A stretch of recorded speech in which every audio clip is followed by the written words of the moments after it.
Om.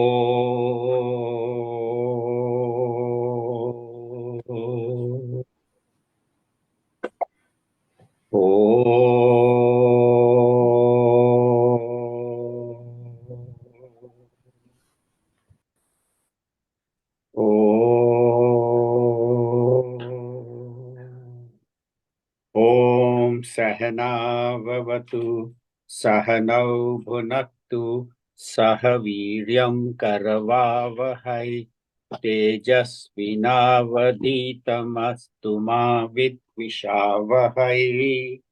Om Shanti Shanti Shanti. Om Samasta Jana Kalyane Niratam Karunamayam Namami Chinmayam Devam Sadgurum Brahma Vidvaram Sadgurum Brahma Vidvaram. Om Bhadram. We'll do the Shanti mantra. Om Bhadram Karne Vishrunuyam Devaha Bhadram Pashye Thirairangai Istuštuvagam Sastanubhihi Vyashema Devahitayadayuhu Swasti na Indro Vridhapravaha Swasti na Pusha Vishwavedaha Swasti nastarksho arishtanemihi swasti no brihaspatir dadhatu. Om Shanti Shanti Shanti. Om Shri Ganeshaya Namaha. Om Shri Saraswatyai Namaha. Om Shri Gurubhyo Namaha.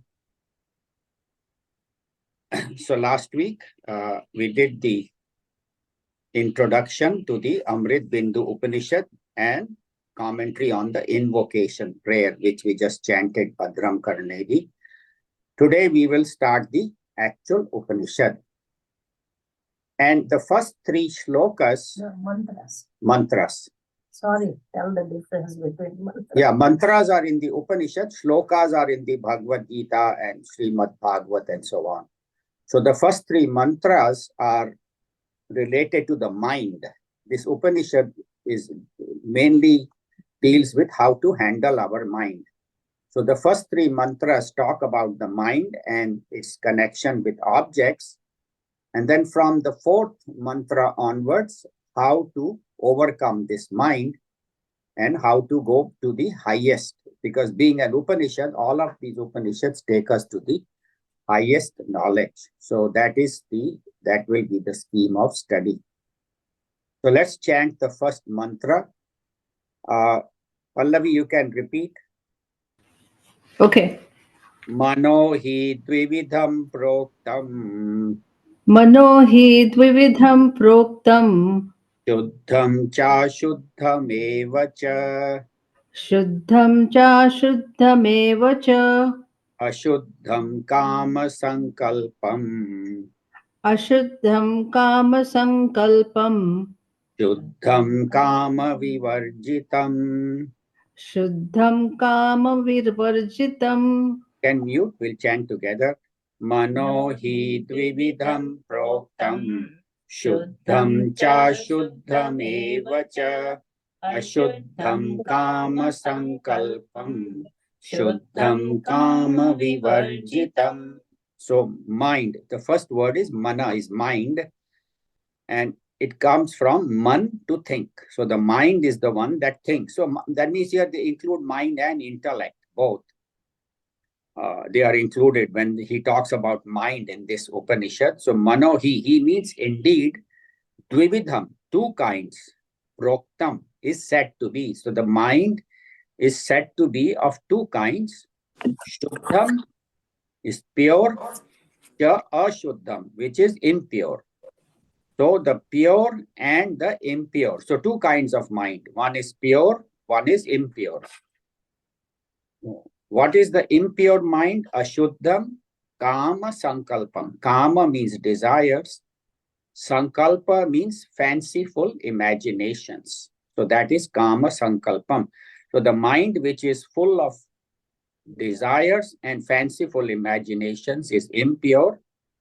And what is the pure mind? Shuddham, kama vivarjitam, that which is vivarjitam, completely free of desires, or majority of time free of desires, that is shuddham.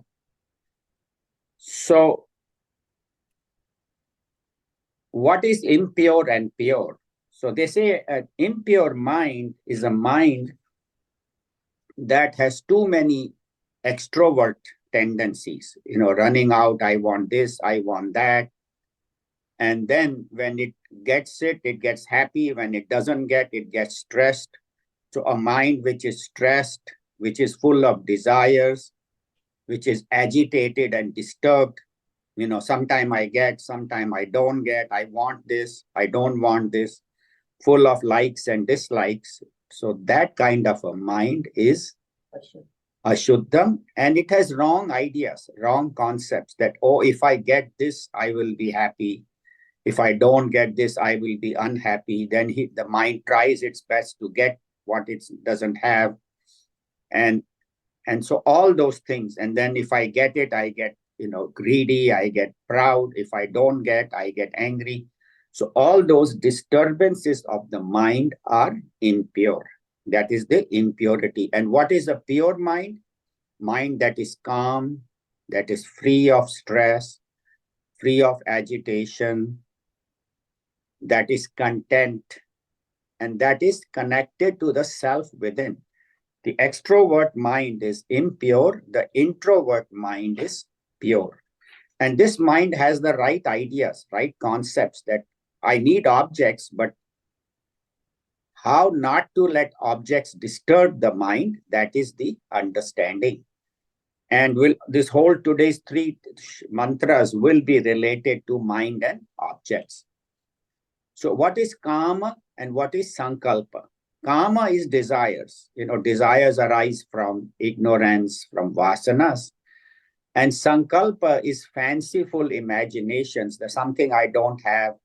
And I start thinking, okay, how will I get it? Then I put all the effort. And then I still don't get it. And I keep thinking how nice my life would be if I had it. How unhappy my life is. So that is sankalpa, all putting all kinds of fanciful imaginations and giving objects so much power over us. That is kama, sankalpa, manaha. And there is a Guruji has told us a very beautiful story in the book. I'll just cover it in brief. There was a sage Manki. There was a rishi named Manki. And he used to, he lived in a small hut, and he used to go to people's homes once a day to beg for bhiksha. And, they would give it, but sometimes people would make him wait, or they were not there. And so he would have to go to different homes. And so he got tired. He said, you know what? I should have my own source of food, so I don't have to go begging to the people. So one of his devotees said, yes, Maharaj, that's a great idea. So he donated him 1 acre of land. He said, you can use the land. Another devotee donated to him 2 bulls. He said, you can use that to plow the land, and you can grow your own crops. Until you grow your own crops, you can come for bhiksha, but in a year, you will be fine. He said, yeah, that's a very good idea. So he started moving behind the bullocks, to plow the land. And suddenly, the bullocks heard nearby was a forest, and a lion roared loudly, not too far from where they were. And the bullocks got scared hearing the noise of the lion, and they had not been tied at that time, and they started running. And now this rishi is running after the bullocks. Halfway, he said, what's wrong with me? I'm running after, instead of running after God, I am running after bullocks. I was so foolish. So he gave up the bullocks, he gave them back to the person, the land, and he said, I'm only going to pursue God. So that is what happens when we give up God and we chase after objects. Objects can be, an object like a bullock. It can be a person, whom I'm very attached to. Could be my child, my spouse, my parents. It can be a job, a title, a position that I'm very, or even it can be something like food. Like there was this guy who was going to a party, and he loved pizza. And it so happened that they had a lot of other food and they also had pizza. So by the time this person reached, the pizza was gone. Now, if he did not know that pizza had been served, he would not even notice. He would not be unhappy. He would say, okay, whatever food is there, he would eat. But once he was told that, oh, pizza was served and it's all gone, then he became depressed. So the same situation, it is our mind that feels, oh, if I only had the pizza. Either way, he doesn't have the pizza, but to get his mind affected by this lack of, that is bondage, that is attachment.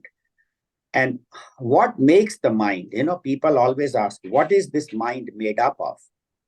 So they say that the Upanishads tell us the food has three components. Chandogya Upanishad tells us all food has three components. Science only recognizes two, Upanishads recognize three. So the first component is what is not digested, what is indigestible, what I cannot use, that gets excreted.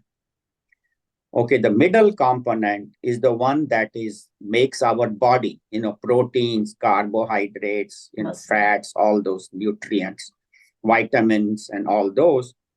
So they make our bones, our muscles, our, heart, lungs, all our bodies are nourished by that second component.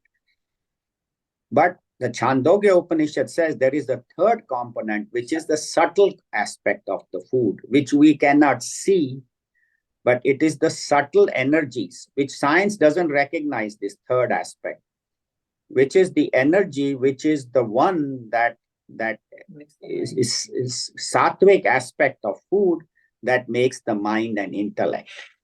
So a mind that is sattvic is with the food that is sattvic will make the mind sattvic. If we eat, and in the references, if you look up what are the foods that are sattvic that will create a sattvic mind, so foods that are fresh, not something which has been shipped from some other country or other part of the United States, kept in freezer or fridge for long period of time. So fresh food, organic, uncooked or very lightly cooked, generally fresh food, uncooked food like vegetables, fruits are the best, which are the most sattvic. And so using that kind of diet, then it makes our mind sattvic. And then Bhagavan in the Bhagavad Gita tells us that, food that is fresh, light, easy to digest. And then the Rajasic food are the ones that create passion, lot of chili, very heavy, very spicy food, very, creamy. So those are Rajasic foods. And with lot of hot pepper and all that is. And what is tamasic food? Tamasic food is food that is stale, that has been left over or, kept in the fridge or freezer for months, and then we eat it. Or certain foods like, for example, alcohol, that's a tamasic food because it is fruits that have been, kept for a long period of time. Also, some, India, we make foods like kanji. Kanji is like where these carrots are kept in a solution for many weeks. Fermented foods. So fermented foods. So those are tamasic. So what we should do is eat as much as possible sattvic food, and that way our mind will be fed with the subtle aspect of the food, or the third aspect, which is the energy aspect. Not energy as far as strength, but energy as the subtle energy which nourishes our mind. That's why when we go to a temple and we get prasad, we don't ask what is the calorie content, what is the nutrition. We happily take it because the food has been offered to Bhagavan, and the food becomes automatically sattvic. It gets the positive energy. And that's what they say. So whatever we take, if we offer it to Bhagavan when we are eating, we offer, chant Brahmarpanam, offer it to Bhagwan and then eat, then also our mind becomes sattvic. Also, what makes sattvic food is how it was planted. How did the farmer grow the food? Did he grow with the idea that he is, nourishing the people? Or did he grow, oh, I have to work so hard. Why am I to work? Or tamasic, I hate this job.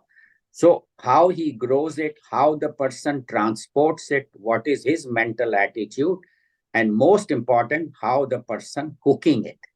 When the person is cooking, he or she should have a very sattvic attitude. Chant the name of the Lord before you start cooking, when you're cutting your vegetables. So the attitude of the person cooking makes the food sattvic. So that is very important. And then we think that with objects, we will get fulfilled. And that does not happen. And that we will do with in the second mantra. But what happens is that fortunately, there is a lot of variety, for example, cars. There's so many different cars. If there was only one type of car and if everybody wanted it, there would be conflict. Oh, thank God we have more choices in cars. We have choices in clothes, in colors. We have choices in foods, Mexican, Italian, Indian, and so on. So, and even in professions, people get attached to certain professions and they say, my profession is superior. So even in professions, we have so much variety. Some people think engineers are best. Some people think doctors. So we have a choice. So in any of these, if we get excessively attached that mine is the best, I am the best, then that attachment leads to negativity. And that is the problem. And when we put our happiness in objects, we should realize that these objects are temporary. That it is a shaky foundation. If you rest your happiness on an object, tomorrow the object may not be with me, or the object will get old. Or if there is a person, I put my happiness in that person, tomorrow that person may or may not love me the same way.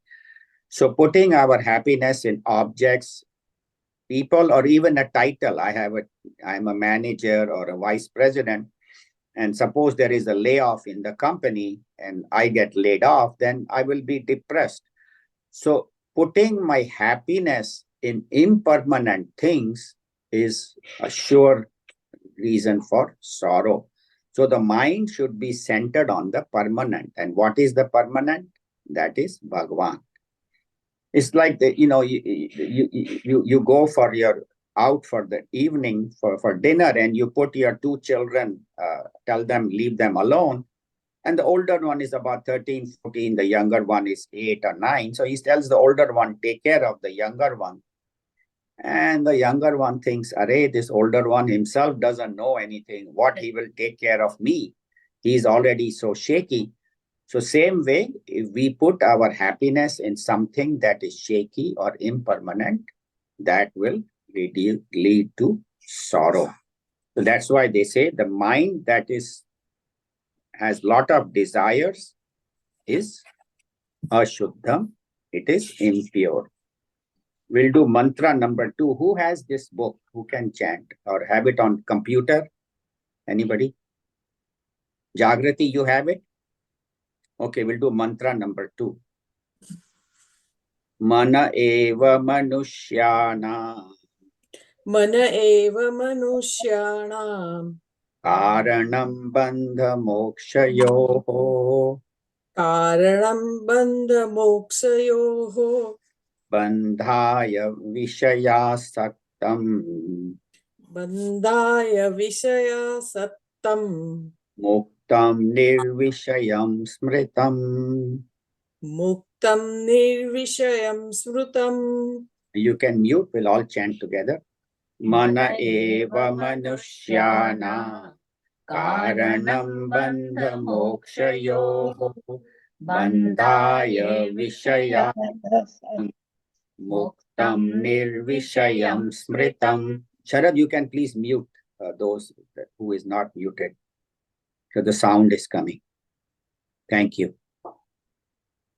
So this second mantra is a very famous mantra. A lot of Swamijis in their talk will always quote this. Mana e manushyanam karanam bandha moksha yoho. So mana eva, mind alone, manushyanam means of all human beings. It is karanam, it is a cause of bandha and moksha. Bandha is bondage, moksha is freedom. So mind is the cause of bondage and mind alone is the cause of freedom. So mind will bind you and mind alone can free you. So again, we remember mind means mind and intellect. So what kind of a mind is bound?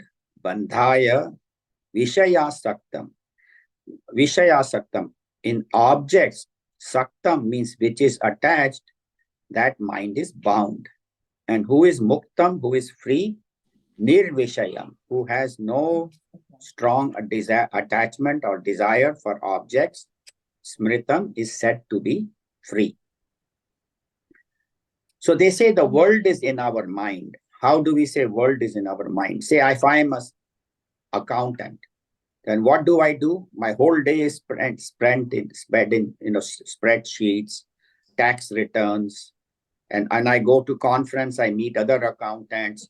So my whole world is of numbers, taxes. So I account a doctor all the day, he's dealing with patients, medicines, a computer person all the day. So we create our world based on our mind, based on our thinking and our what is important to us. So that's why they say the world is in the mind and each one of us creates our own world. Now, what is the world mind that is in bondage, which has I, me, and my?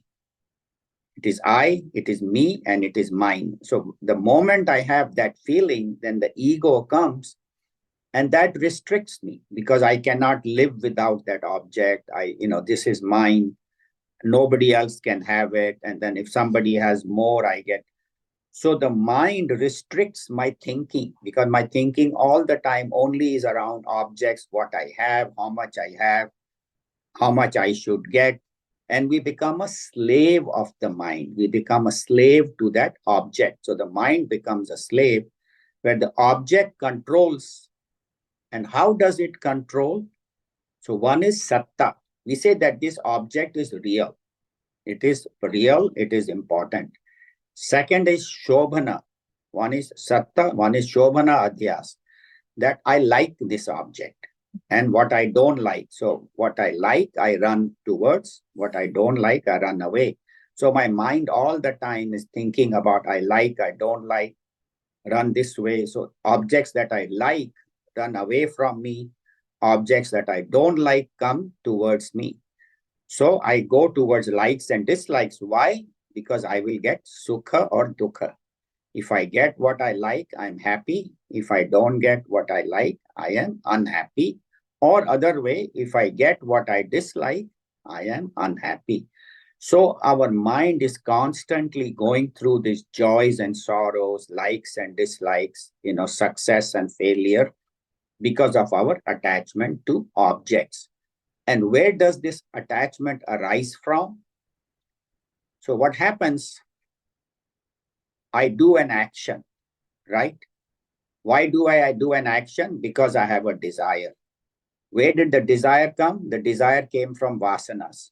So I had a pre-existing tendency, and that's why some kids are born with a desire for art. Others are born with desire for engineering or science, which is inbuilt, and not anything that we can change. But again, circumstances can change, situation, you can change your children's thoughts and all. So vasanas create desire create karma. So vasana creates kama creates karma. Then when I do karma, I get a karma phala. I get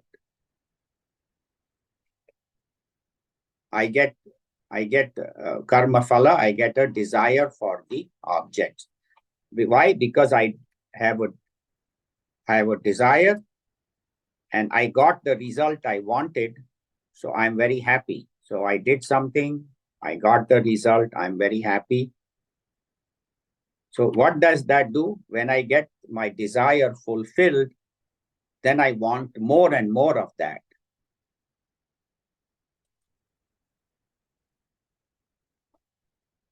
Then you want more and more of that, So then when I want more and more phala, then again I do more actions. The more actions I repeat, the more my desires get stronger. More my desires get stronger, more it strengthens my vasanas. So our bondage comes from that this whole idea that this object is giving me joy. So doing objects gives me karma phala, and that gives me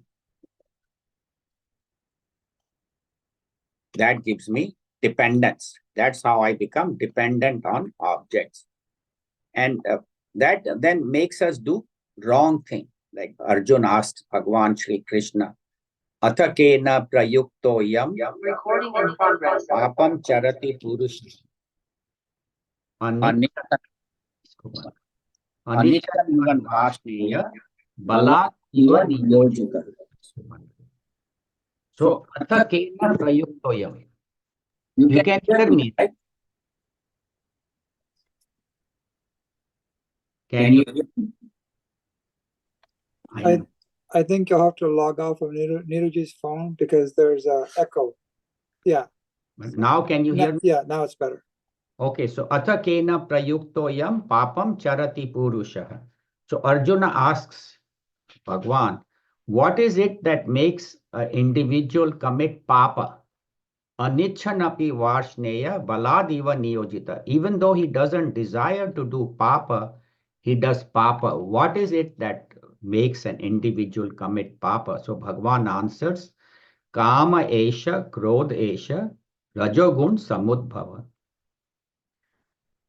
Because of rajas, we have desire. And then when we don't get what we have anger.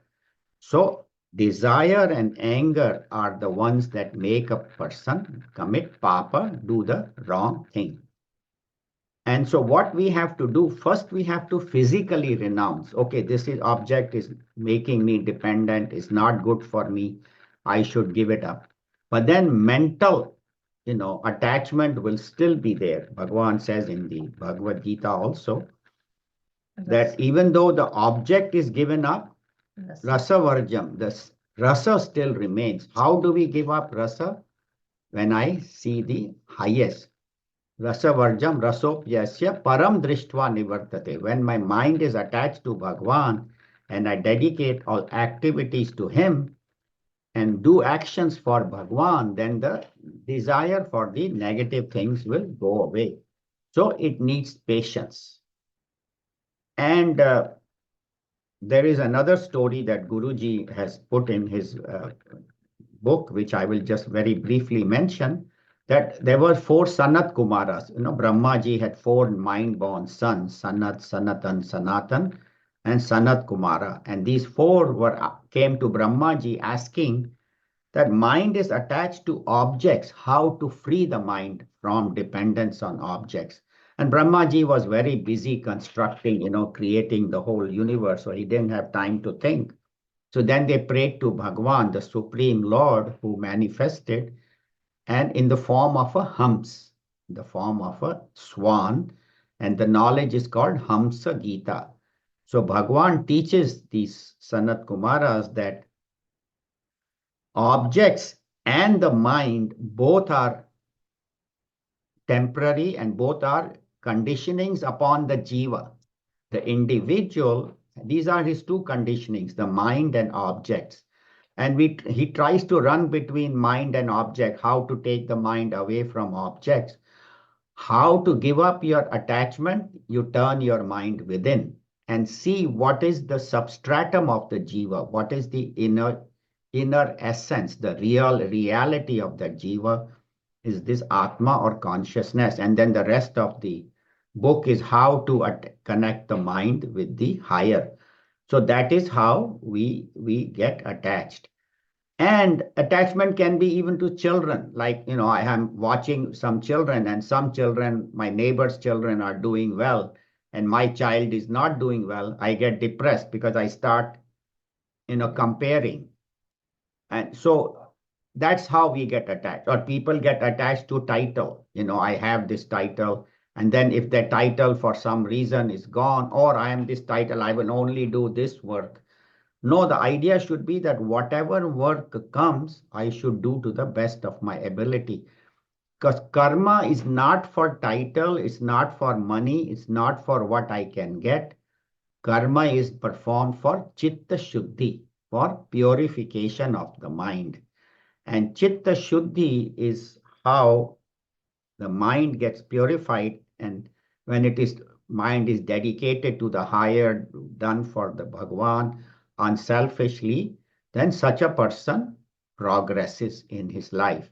And we have the example of Shabriji, who used to just clean this in her rishi's ashram 3-4 o'clock in the morning without anybody knowing. And people used to wonder, they would wake up and the whole ashram would be clean.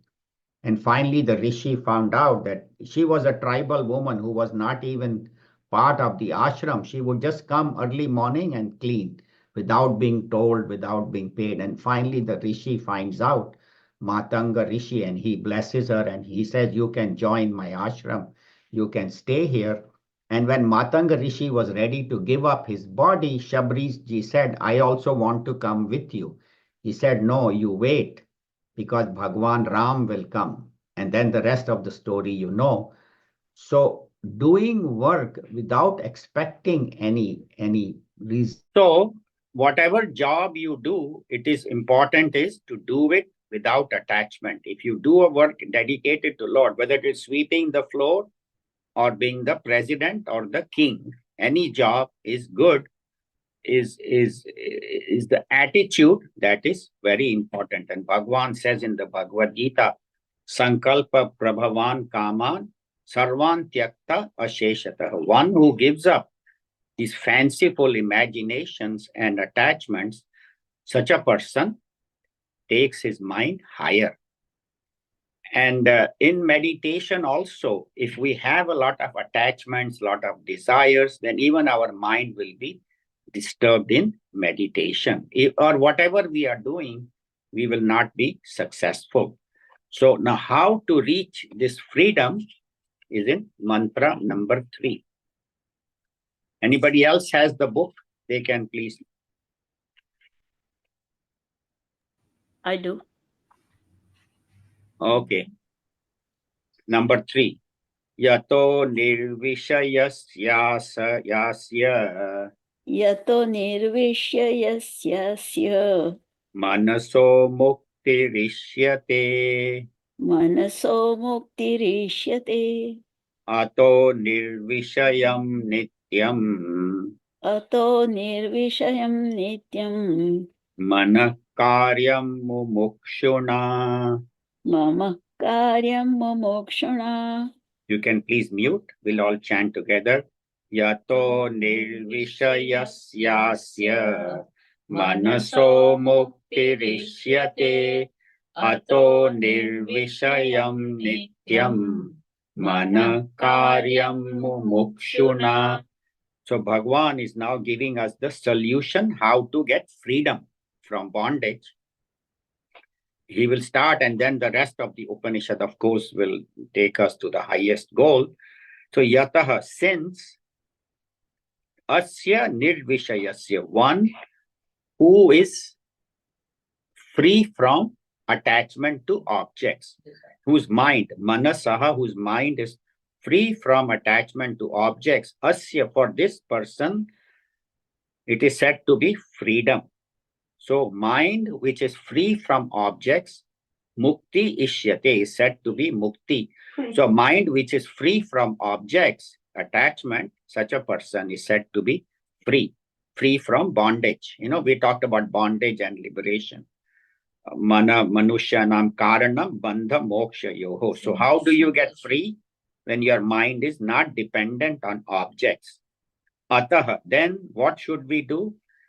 Nirvishayam nityam manaha. So the mind always should be free from desires of sense objects, free from attachments. And who should do that? Karyam. Who should be doing it? Mumukshuna.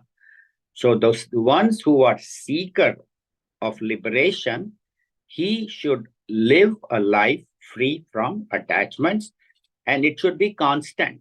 Not one day I'm attached, one day I'm not. Constantly, I should live my life free of these attachments. So we already talked about the impurities of the mind, anger, greed, jealousy, and so on, and all the desires and extrovert mind with wrong ideas, sankalpa, all that. We talked about the impurities in the first two mantras. So how do we reduce them? So they say by doing sadhanas, doing some sadhana, do some japa every day. When your mind is getting disturbed or excessively dependent, or do some japa, or sit down and do puja, or do some, karma yoga, listen to some discourses. So a mind that is doing all these beneficial activities slowly will be free. And it's very important that the mind be relaxed. See, a mind which is tense, which is agitated, how will the mind becomes relaxed? When the mind is focused on the higher and it is single pointed. See, say for example, I'm listening to some talk or some discourse, and then the phone is in my hand, and I'm checking my email, or while I'm listening, I'm thinking about what will I, do after the discourse. Or so anytime when we are hearing something spiritual or reading a spiritual book, or even when we are doing puja or meditation, our mind should be single pointed, focused on the higher, that is my goal, that is my purpose. And a mind that is single pointed will be relaxed. A mind that is multi pointed is agitated. If my mind is running in so many directions, then my mind will be. So puja makes our mind single pointed, and upasana, japa, all those things. And then regular meditation also trains me to quieten my mind. So for a seeker of liberation, this is very, very important. And one should not get attached to anything, but say, I'm a citizen of the world.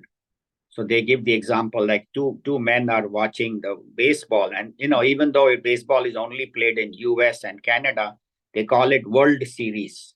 The whole world, only one country, and then a few teams of Canada. And then they start fighting and arguing.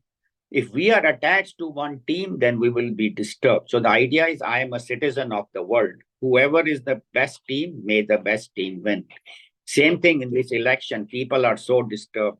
Oh, he won and she lost and all.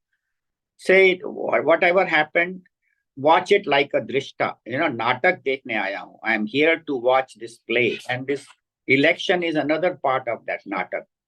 Yeah, wherever you can vote, you vote for the right person and support. But at the end of it, it happens to all of us. We get so caught up in these events.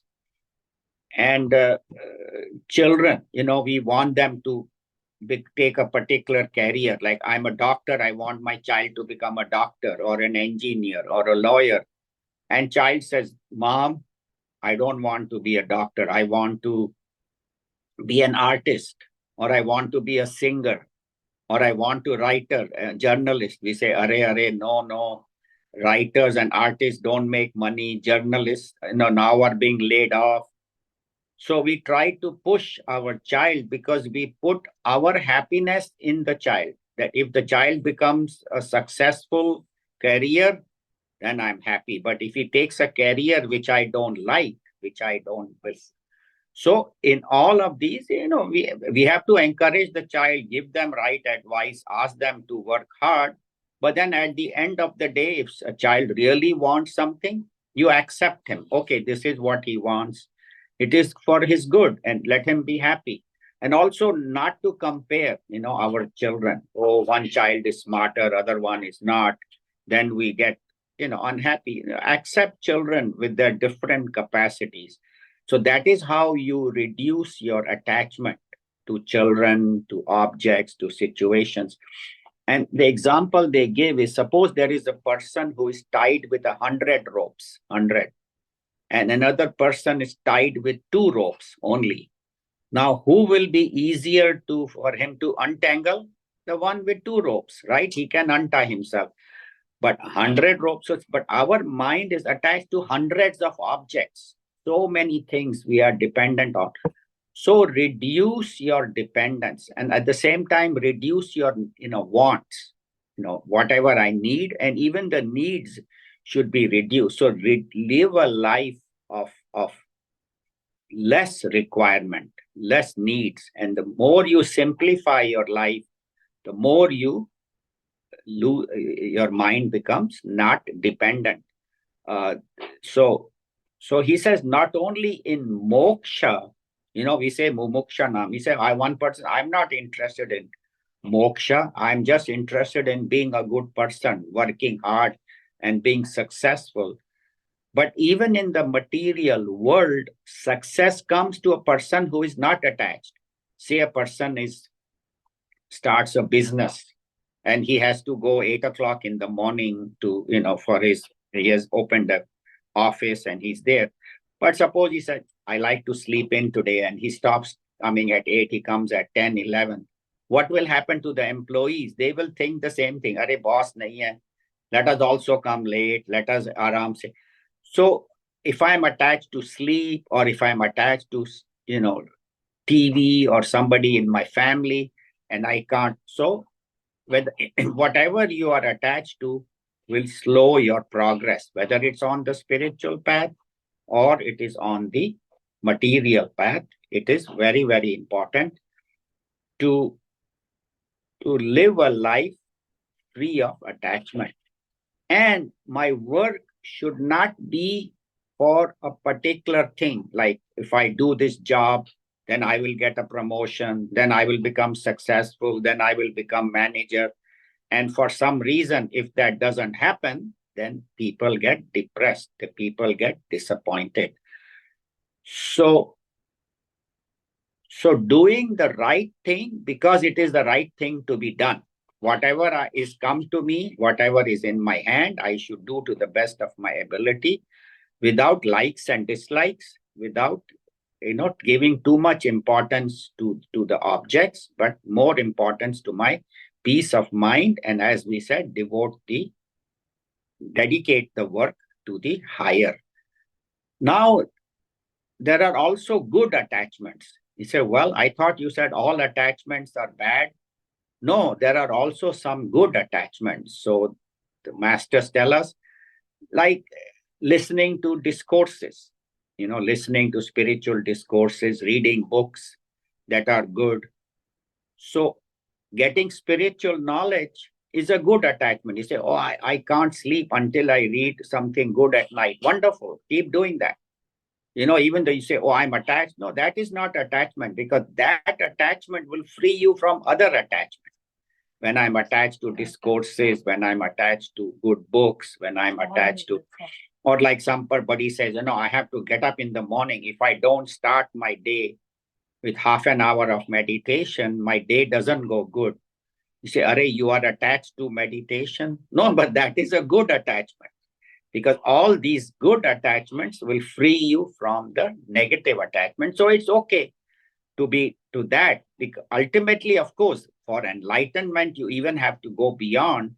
But to reach up to this point, you have to do these. That's why they say, Vitata Brahmano Mukhe. Bhagavan says all these yajnas are at the face of Brahman, at the mouth of Brahman. We talked about that in the yesterday's class, that all these activities which are done dedicated to the Lord takes us up to Brahman, up to that point. And then when that pure mind is there, which is free from attachments, then the knowledge can stay in the mind if the mind is pure. Or some people say, well, I'm attached to exercise. I have to exercise 1 hour.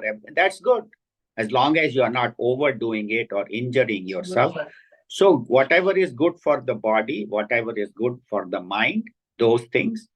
And as we said earlier, daily doing some karma yoga, some service every day. Try to do things for others as much as possible.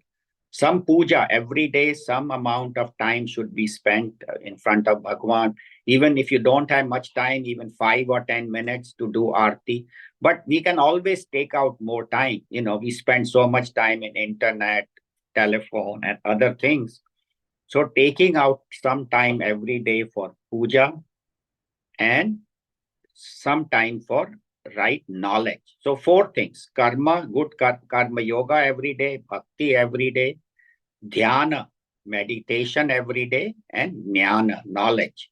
So acquiring knowledge. So these 4 things will help to purify my mind and take us towards the higher. And then last point we can talk about is that some people criticize spirituality. They say, oh, these people, they just keep on sitting and talking. Kuch kaam to karte nahi. Whole day they are just talking and reading. What is the purpose? They should go out and build a house for the homeless or go out and serve and work.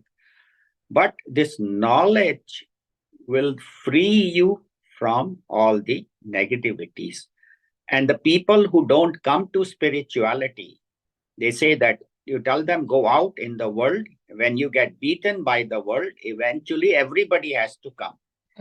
Everybody, they say it's not whether you will come to spirituality, but when will you come to spirituality? That is required for every human being. If they don't come in this life, then maybe next life or 5 lifetimes. So ultimately, that it's not whether you will come, but when will you come? And so we are blessed that we are here together studying this knowledge. We are studying the Upanishads.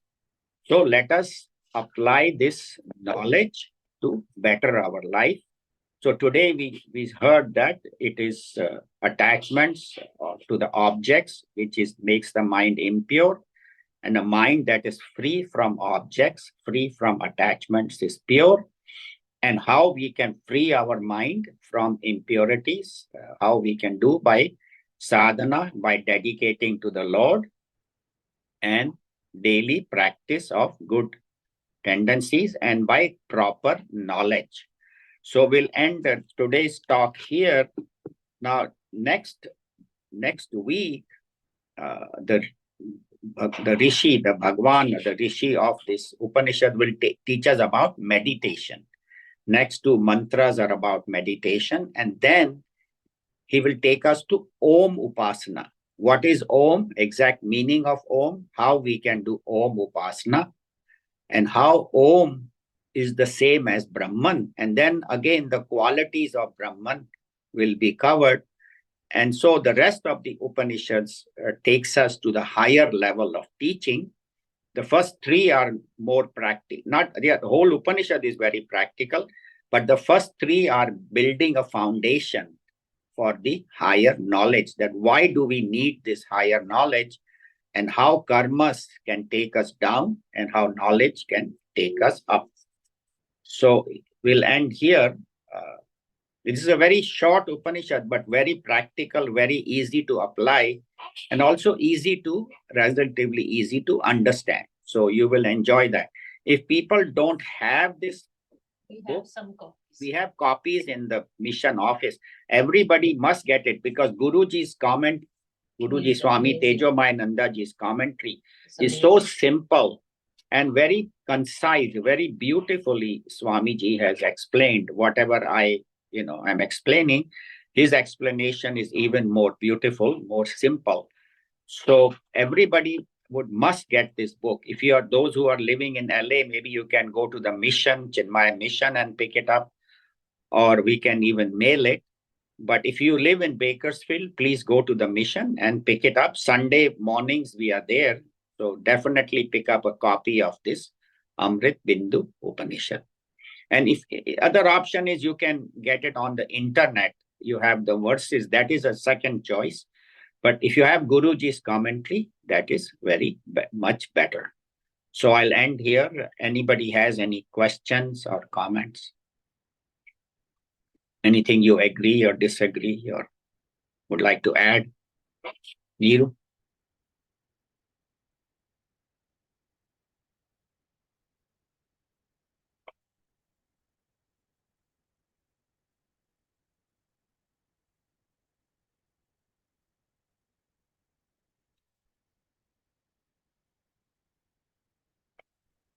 Okay. If there's no question, we'll end here and we'll see you next week, Tuesday, and we'll go to the heart of this Upanishad, go towards the highest knowledge. Because being an Upanishad, it has to give us the highest knowledge. It cannot just keep it at the basic level. So, but it explains it very well, especially Om. Om is Upasana is done in all the Upanishads. In Kathopanishad, all the major Upanishads, Mundak Upanishad, everywhere Om Upasana is done. Mandukya, the whole Upanishad has, is Om Upanishad, which is the most, the highest knowledge of the Mandukya. So Om is very important. And also I would like to remind everybody that when you chant Om, remember you are chanting God's name. So do it with reverence. We just say Om just like that, Hari Om.